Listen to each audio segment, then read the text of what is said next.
Selamat datang dalam ibadah Minggu ke-17 sesudah Pentakosta. Kiranya ibadah yang kita lakukan saat ini berkenan di hadapan Tuhan. Pemberitaan firman pada saat ini disampaikan oleh Pendeta Troijo Patricia Aprilia Sapapolo.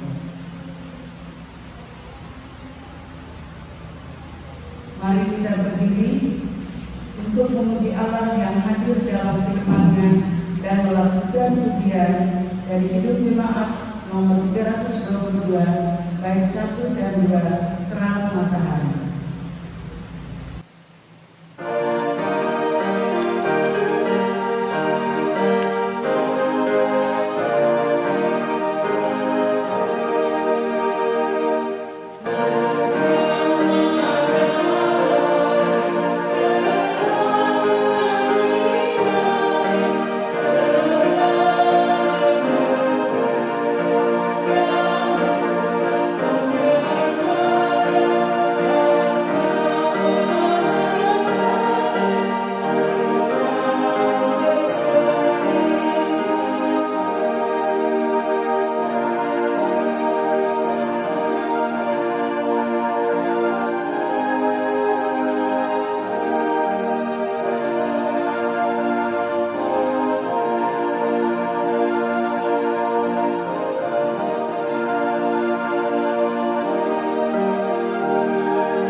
Jemaat kasih Tuhan, mari kita habiskan ibadah ini dengan keyakinan. Pertolongan kita adalah dalam nama Tuhan yang menjadikan langit dan bumi.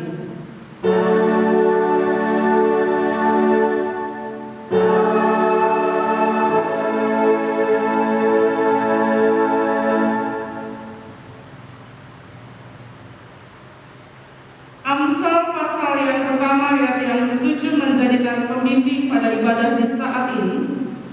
Firman Tuhan, takut akan Tuhan adalah permulaan pengetahuan, tetapi orang bodoh menghina hikmat dan didikan. Terimalah salam, kasih karunia dan damai sejahtera dari Allah Bapa dan Kristus Yesus Juru Selamat kita menyertai saudara sekalian. Dan menyertai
Jemaat, mari kita berdoa kepada Allah.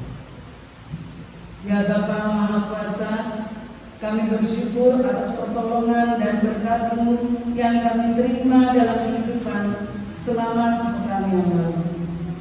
Memulai kehidupan kami di pekan yang baru ini, kami datang untuk beribadah, bersujud sembah dan memuji nama Tuhan. Layakkan kami dan berkenanlah atas ibadah, sembah sujud dan pujian yang kami panjatkan kepadamu. Kami pun sadar dan mengampuni segala dosa dan kejahatan kami, baik yang tampak dalam sikap dan laku kami, maupun yang tersembunyi di pikiran dan hati kami. Berilah kami pengampunan dan damai sejahtera ya Bapa, serta bahagialah hidup kami oleh Roh Kudus-Mu. Sebab hanya oleh rahmat-Mu ya Bapa, dan dengan memandang kepada Yesus Kristus, kami bersyukur atas kasih setia dan pengampunan-Mu yang nyata dalam hidup kami sampai hari ini.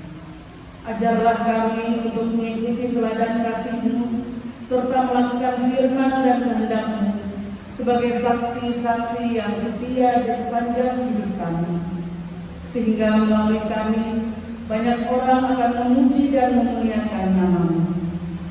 Di dalam nama Tuhan Yesus kami bawa doa ini. Amin. Jemaat dipersilakan.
Jemaat yang terkasih dalam Tuhan kita Yesus Kristus, mari kita siapkan kitab Amsal pasal 23 ayat yang ke-12 yang akan menjadi dasar pembacaan Alkitab dan pemberitaan firman Tuhan di saat ini.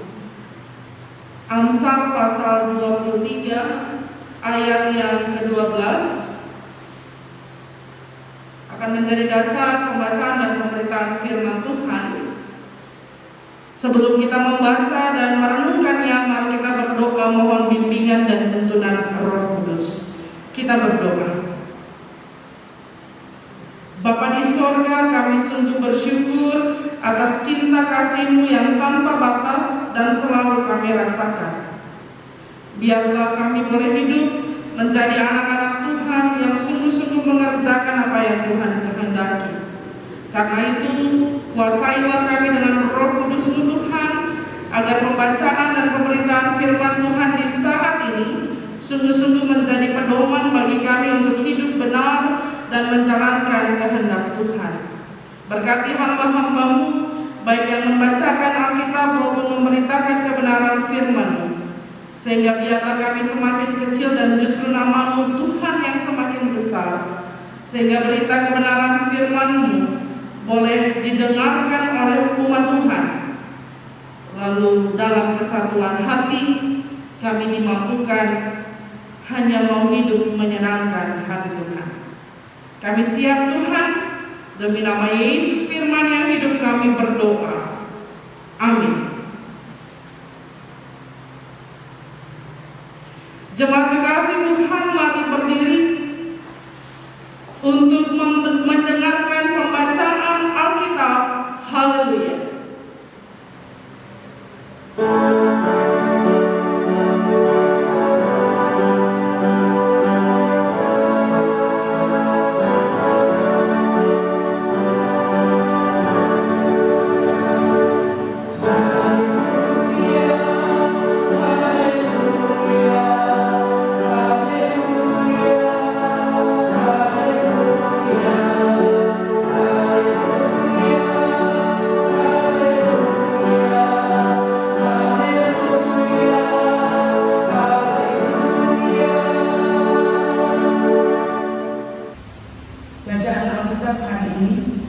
terambil dari kitab Amsal pasal 23 ayat 12 yang menyatakan, arahkanlah perhatianmu kepada didikan dan telingamu kepada kata-kata pengetahuan.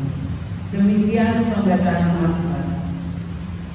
Hendaklah firman Tuhan diam dengan segala kekayaannya di antara kamu, dan ucaplah syukur kepada Allah.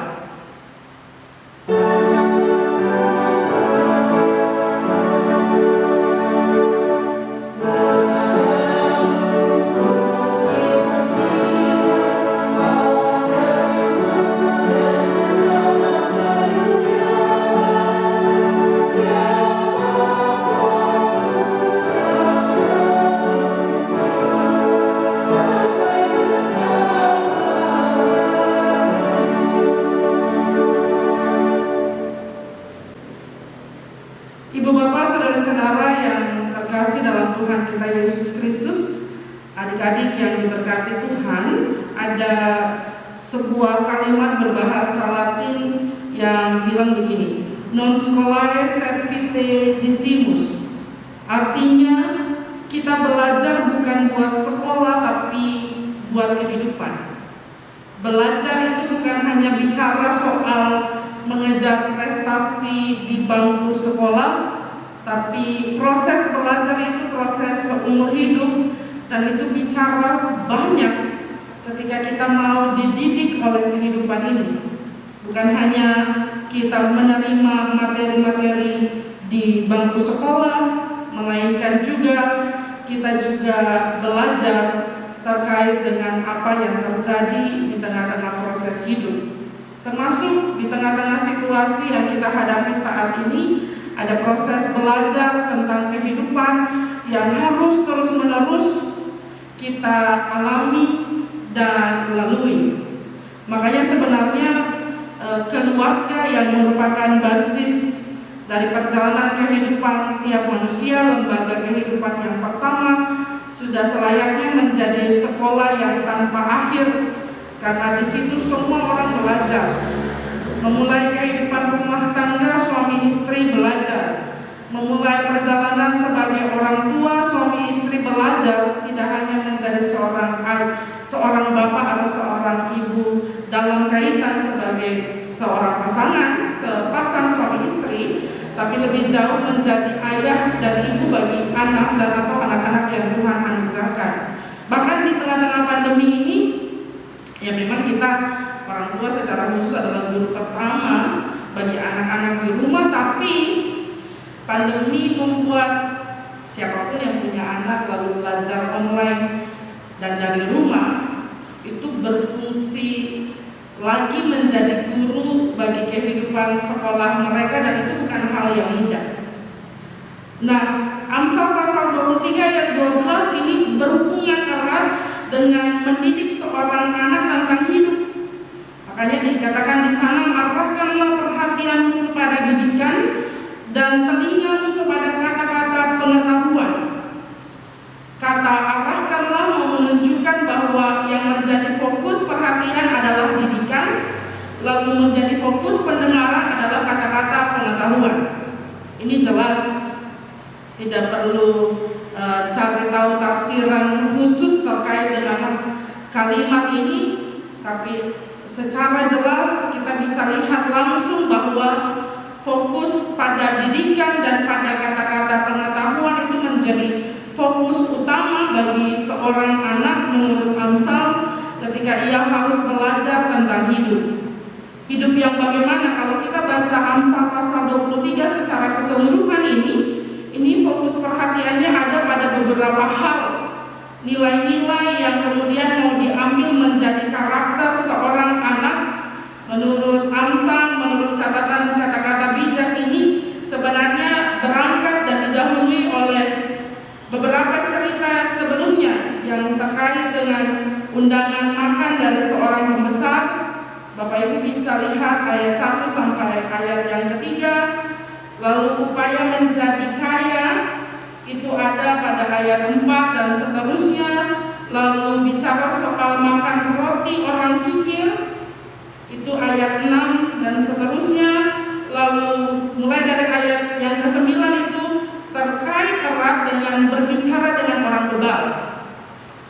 Jadi 4 cerita yang mendahului ayat 12 terkait dengan arahkanlah perhatianmu kepada didikan dan telingamu kepada kata-kata pengetahuan, ini mau bicara karakter, bicara nilai yang kemudian diperoleh dari sebuah perayaan, sebuah event atau sebuah perjumpaan dengan kisah-kisah sebelumnya. Kalau kita kulik bicara terkait dengan undangan makan pembesar, bilang kau duduk makan dengan seorang pembesar, perhatikanlah baik-baik apa yang ada di depanmu, taruhlah sebuah pisau pada lehermu bila besar nafsumu, jangan ingin akan makanannya yang besar, itu adalah hidangan yang menipu. Hal ini mau menunjukkan bahwa kalau berhadapan dengan situasi tersebut gitu ya, ini kan cerita yang digambarkan, kisah yang dibangun terkait dengan bagaimana seseorang, kalau kita melihat anak-anak muda secara khusus atau anak-anak kita beri nilai dan didikan terkait dengan hal ini, diingatkan terkait dengan bagaimana kemudian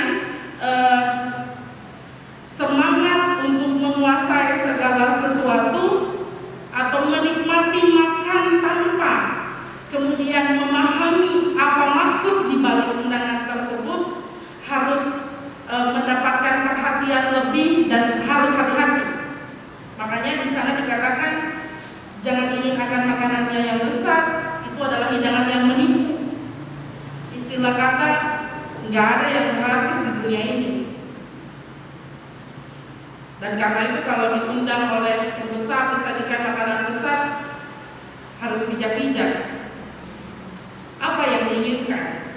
Ya, kalau diundang ada udang di balik batu, supaya kemudian yang terjadi adalah, ini kan kata-kata yang luar biasa ya, taruhlah sebuah pisau pada lehermu bila besar nafsumu, supaya hati-hati, jangan hanya fokus pada makanannya, jangan hanya fokus pada nafsu untuk memenuhi keinginan diri saja, lalu lupa bahwa jangan-jangan ada godaan yang menjebak dan pada akhirnya memanfaatkan setiap kebaikan yang ada.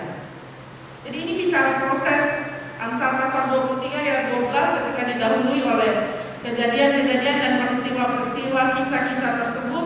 Ini sebenarnya mau menunjukkan bahwa ya betul, berarti yang harus diarahkan perhatian kita, fokus utama kita adalah pada didikan. Lalu telinga pada kata-kata pengetahuan, bicara soal bagaimana kita memahami dan memaknai hidup yang Tuhan beri. Lalu kemudian tidak serta-merta melangkah sesuai dengan keinginan belaka, tapi pikir terlebih dahulu. Belajar dari kehidupan, makanya orang sering bilang saya ini sudah makan asam garam kehidupan. Ini kan bukan bicara soal seharusnya tidak dipakai untuk sebuah kesombongan ya, tapi ini kan bicara soal makna pengalaman yang dilalui, sehingga jangan sampai kita jatuh pada kesalahan-kesalahan yang sama atau jebakan-jebakan yang sama. Lalu yang berikutnya terkait dengan upaya menjadi kaya, yang pasti semua orang ingin menjadi kaya, tapi kemudian diingatkan dalam ayat 4 sampai ayat 5, jangan bersusah payah untuk menjadi kaya, tinggalkan niatmu ini. Kalau engkau mengamat-amatinya, lenyaplah ia, karena tiba-tiba ia bersayap. Kalau terbang ke angkasa seperti Raja Wali. Yang mau diingatkan adalah bukan soal nggak boleh jadi kaya. Ya kalau dia berupaya, bersusah payah, lalu anugerah berkat Tuhan disediakan berupa materi, kekayaan materi misalnya pada dirinya, itu harus disyukuri. Tapi jangan sampai yang jadi fokus adalah kekayaan itu sendiri, sehingga kalau satu waktu itu diambil, karena toh kita kan datang ke dunia ini tanpa apa-apa. Kalaupun itu diambil, ya kita tidak terlampau sakit hati. Kayak kan dibilang kalau engkau mengamat-amatinya, lenyaplah ia, karena tiba-tiba ia bersayap lalu terbang ke angkasa seperti Raja Wali. Kalau kata orang tua zaman dulu kan, roda itu berputar kadang di atas, kadang di bawah. Orang yang fokus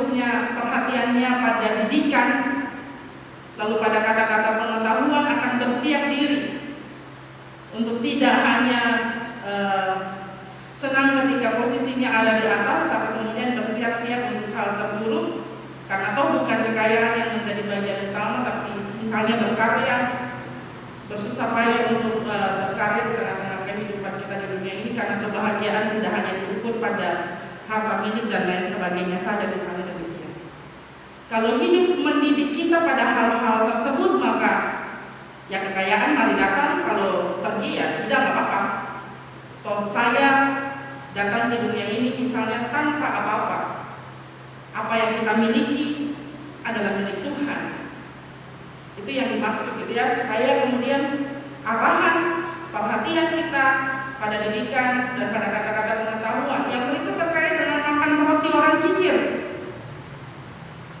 Biar saya tidak terlihat sendirian saja di sini, mungkin Bapak Ibu yang menyaksikan di channel YouTube GPB Maranatha Sangasan, kita baca sama-sama ya. Kita baca sama-sama ayat 6 sampai ayat yang ke-8. Saya baca ayat yang tercetak kedua. Ibu Bapak yang Tuhan anugerahkan kekuatan kesehatan untuk hadir bersama-sama dalam ibadah, mempersiapkan ibadah online, baca ayat-ayat yang tercetak ke dalam. Jangan makan roti orang yang kikir, sebab seperti orang yang membuat perhitungan dalam dirinya sendiri, demikianlah ia.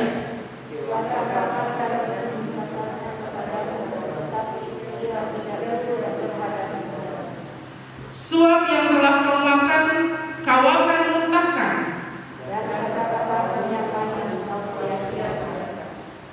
Iya, ini terima kasih Bapak Ibu ya. Ini bicara soal makan bersama orang kikir. Tidak disebutkan kaitan roti dengan makanan lezat dengan orang kaya yang dalam ayat sebelumnya. Tapi kemudian kalau kita mau meruntutkan gitu ya, cerita ini terkait dengan undangan jamuan misalnya tadi, lalu kemudian kita makan makanan lezat yang ada, orang tersebut ujung-ujungnya nggak mau rugi.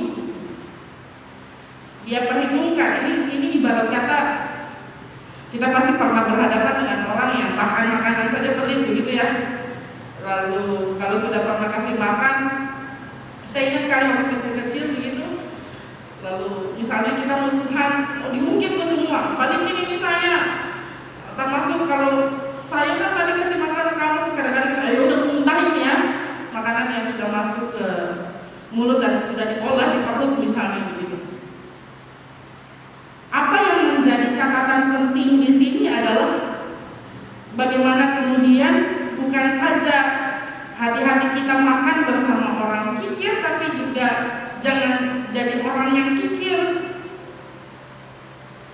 Orang Indonesia terkenal ramah karena biasanya, apalagi kalau kita datang ke desa-desa, yang paling sering ditawarkan adalah orang masuk jadi ruang tamu, itu langsung dapur begitu ya, apa yang dimasak lalu ya kalau punya satu bagi dua, atau bahkan mungkin kadang-kadang cuma dengan sayur nggak ada lauknya, hanya dengan sambal, tapi ketika itu dibagi kita bisa menikmatinya dengan sukacita. Didikan orang tua kan seringkali begitu, jangan pelit dengan makanan yang dimiliki. Itu kelihatan sekali kalau kita punya anak, lalu anak-anak ketemu bagi makanannya, bagi permennya dan lain sebagainya, sehingga itu menjadi bagian dari cara mereka bermasyarakat. Sekalipun situasi pandemi ini memiriskan hati ya, anak-anak sulit sekali bersosialisasi dan bermasyarakat karena memang harus physical distancing akibat pandemi ini. Tapi kita berdoa semoga ini cepat berlalu sehingga mereka juga merasakan kehidupan bermasyarakat yang baik, termasuk bagaimana menjadi orang yang tidak hitung-hitungan dengan apa yang diberikan kepada sesama. Ayat selanjutnya bicara soal ini. Jangan berbicara di telinga orang bebal. Ini arahkan perhatian kita pada didikan dan kata-kata pengetahuan tuh. Bagian yang keempat ini penting sekali. Jangan berbicara di telinga orang bebal, sebab ia akan meremehkan kata-katamu yang bijak. Jangan engkau memindahkan batas tanah yang lama dan memasuki ladang anak-anak yatim, karena penebus mereka kuat, dialah membela perkara mereka melawan engkau. Ini bicara soal, kalau bicara dengan orang bebal itu udah susah. Masuk telinga kanan, mental, belum sempat diolah untuk keluar dari telinga kiri. Udah pokoknya kita mau ngomong apa, A, I, U, E, O, mental. Saya lihat ada beberapa orang yang kemudian berdasarkan teori konspirasi atau apapun namanya, merasa bahwa COVID ini rekayasa dan lain sebagainya. Lalu banyak sekali orang juga yang pada akhirnya bilang, coba buktikan gitu ya. Kira-kira saya pernah baca salah satu selebgram, lalu dia tanya, apa sih yang bikin kalian tidak percaya bahwa COVID itu nyata? Lalu mereka bilang, soalnya nggak pernah tuh ada terjadi di dekat kehidupan kami gitu. Oh, jadi tunggu sudah dekat dulu kah baru percaya?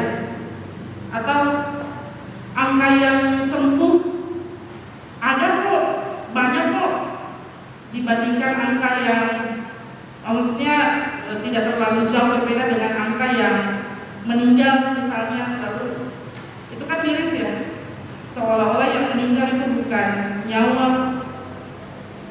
Lalu ada banyak hal yang membuat orang sekarang ini merasa bahwa jalan kemana-mana tuh tidak apa-apa. Orang pun saya pun mulai gerah, apalagi belakangan ini sudah mulai kampanye dan pada akhirnya belum mengantongi surat izin, tapi itu terjadi, dilakukan dan membuat miris hati. Berapa lagi yang harus dikorbankan? Bukankah tenaga medis sudah banyak yang tumbang?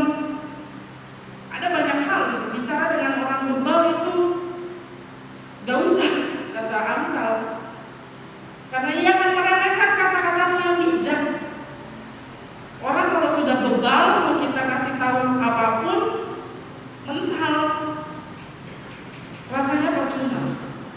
Tapi bukan berarti kita tidak melakukan kebaikan demi kebaikan dalam perjalanan hidup kita.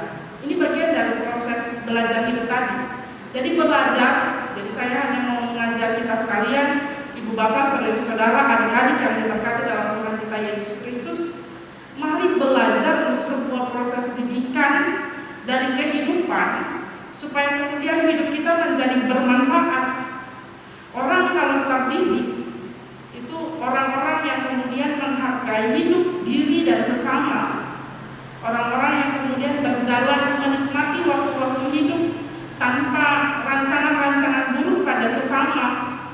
Orang-orang yang kemudian waspada dan hati-hati pada tiap perbuatan-perbuatan yang tidak menyenangkan. Lalu itu akhirnya ya sudah, kalau memang tidak perlu bicara ya tidak usah bicara. Ada banyak energi yang perlu kita alihkan kepada hal-hal yang lebih baik dibandingkan kita menghabiskan energi kita untuk meladeni orang-orang bebal dalam perjalanan kehidupan kita. Semoga firman Tuhan hari ini menguatkan kita sekalian untuk menjadi keluarga yang sungguh-sungguh menghargai kehidupan yang Tuhan anugerahkan, lalu arahkan perhatian kita pada didikan dan telinga pada kata-kata pengetahuan, lalu bina keluarga kita, anak-anak dengan orang tua dengan anak-anak, sesama anggota keluarga yang ada. Kita semua menjadi bagian dari keluarga besar kerajaan Allah yang menghargai didikan yang Tuhan anugerahkan. Dan proses belajar bukan cuma nilai raport anak-anak kita, tapi kehidupan yang kita ajar mereka untuk menikmatinya, lalu kemudian menimbang-nimbang mana yang baik dan benar untuk dilakukan secara khusus yang benar itu di atas dasar kebenaran firman Tuhan. Roh Kudus menolong kita untuk menerapkannya dalam kehidupan kita tiap-tiap saat.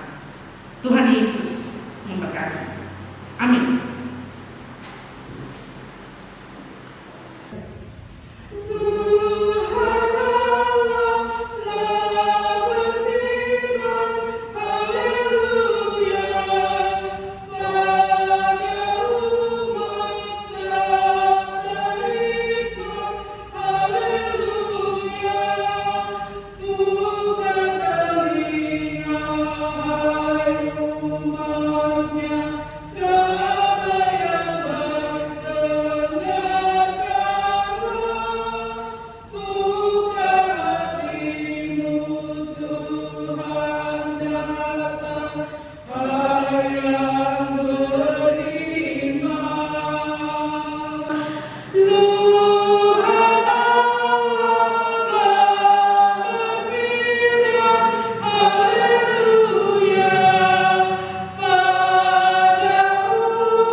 Jemaat yang dikasihi Tuhan, marilah berdiri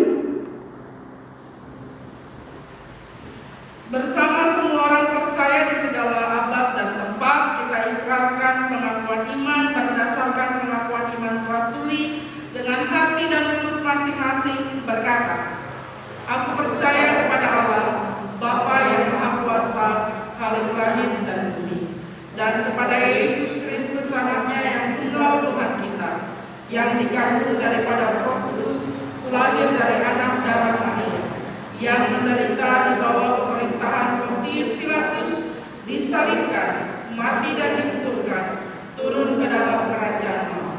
Pada hari yang ketiga, bangkit pula dari antara orang mati, naik ke sorga, duduk di sebelah kanan Allah, Bapa yang Maha Kuasa, dan akan datang dari sana untuk menghakimi orang yang hidup dan yang mati. Aku percaya kepada Roh Kudus, gereja yang kudus dan am, persekutuan orang kudus, pengampunan dosa, kebangkitan daging, dan hidup yang kekal.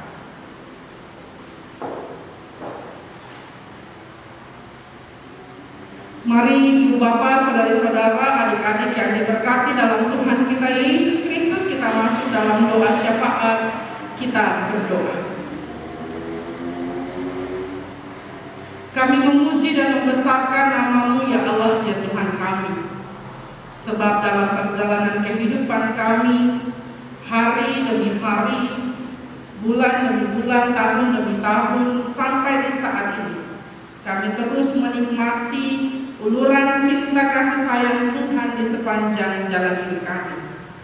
Terima kasih Tuhan karena Tuhan mempercayakan hidup bagi tiap-tiap kami yang masih menikmati nafas hidup dari Tuhan.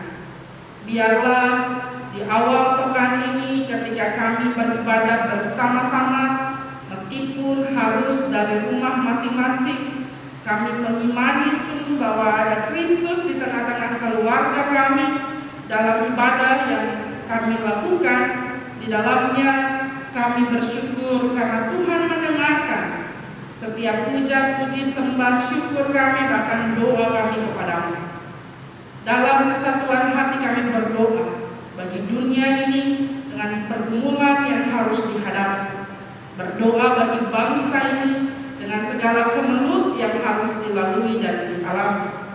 Berdoa bagi gereja-gereja Tuhan yang harus kemudian beradaptasi dengan situasi dan kondisi yang kami lalui. Berdoa bagi tiap-tiap keluarga demi keluarga yang kemudian harus berproses, berupaya untuk bertahan hidup, berjuang menghadapi begitu banyak hal di tengah-tengah perjalanan kehidupan di dunia ini sampai saat ini. Biarlah tiap hal yang boleh kami alami, kasih Tuhan ada di dalamnya. Tiap suka duka, susah senang, sakit sehat yang kami rasakan, kami tahu bahwa Tuhan berjalan bersama-sama dengan kami. Dan kami percaya bahwa tiap pergumulan kami Tuhan dengar, Tuhan jawab seturut dengan kasih dan kehendak. Ya Tuhan, dalam pengasihan-Mu kami mohon, peliharalah kami dalam kasih Yesus Kristus Tuhan yang telah mengajar kami berdoa. Bapa kami yang di sorga, dikuduskanlah nama-Mu, datanglah kerajaan-Mu, jadilah kehendak-Mu di bumi seperti di sorga. Berikanlah kami pada hari ini makanan kami yang secukupnya, dan ampunilah kami akan kesalahan kami, seperti kami juga mengampuni orang yang bersalah kepada kami. Dan janganlah membawa kami ke dalam pencobaan, tetapi lepaskanlah kami daripada yang jahat.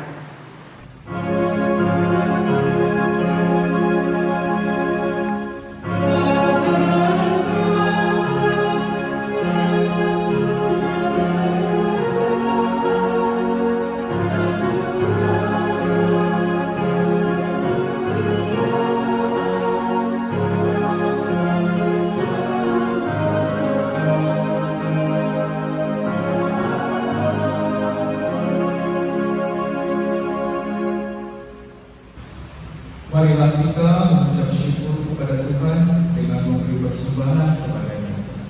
Dengarlah masal kita dari Mazmur 96 ayat 8 yang dikatakan, berilah kepada Tuhan kemuliaan namanya, bawalah persembahan dan masuklah ke pelatarannya.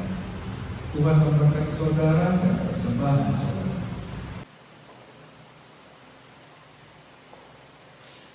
Amen.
Jemaat mari berdiri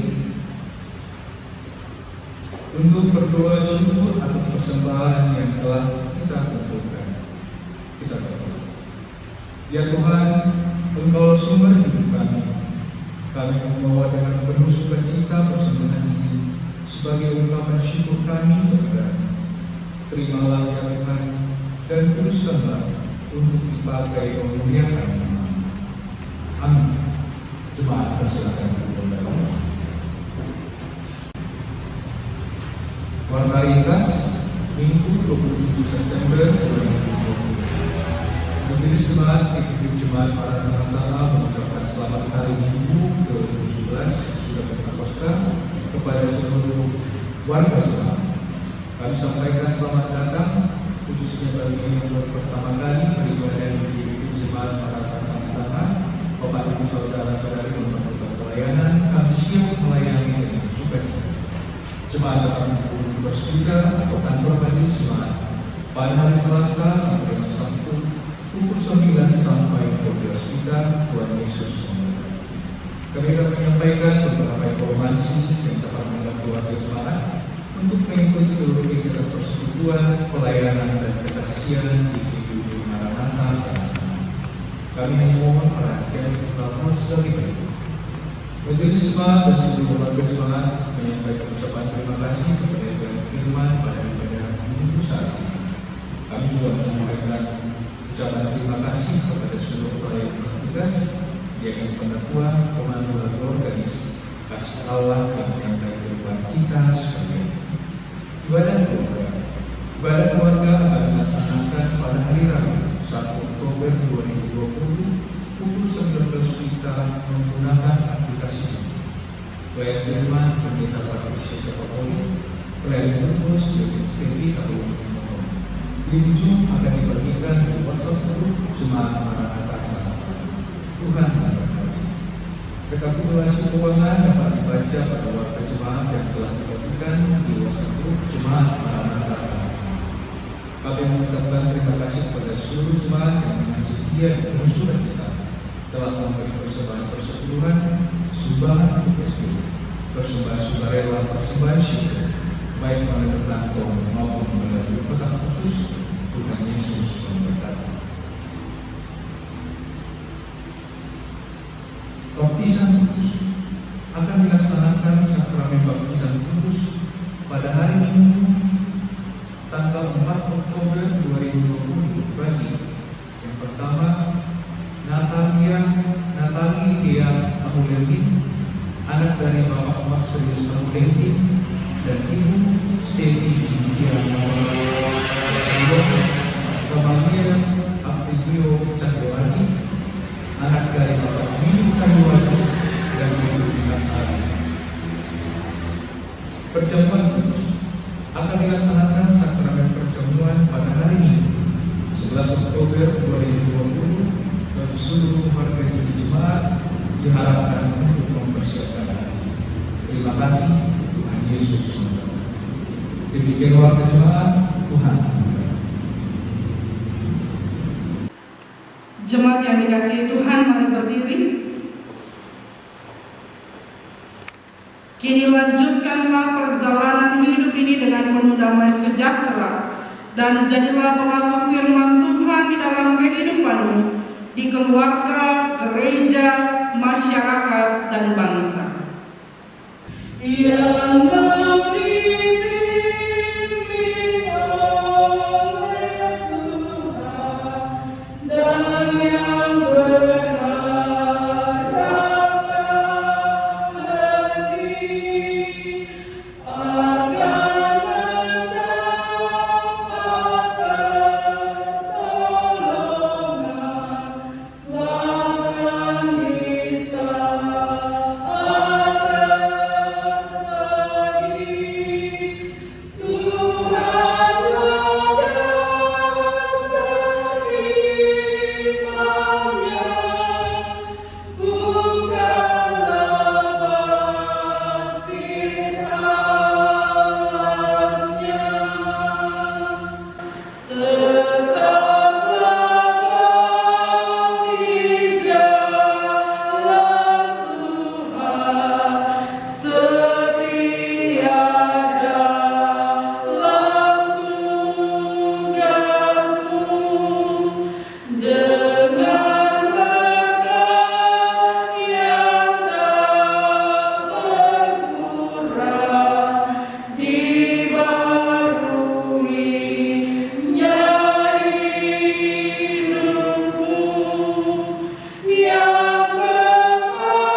Tuhan memberkati engkau dan melindungi engkau.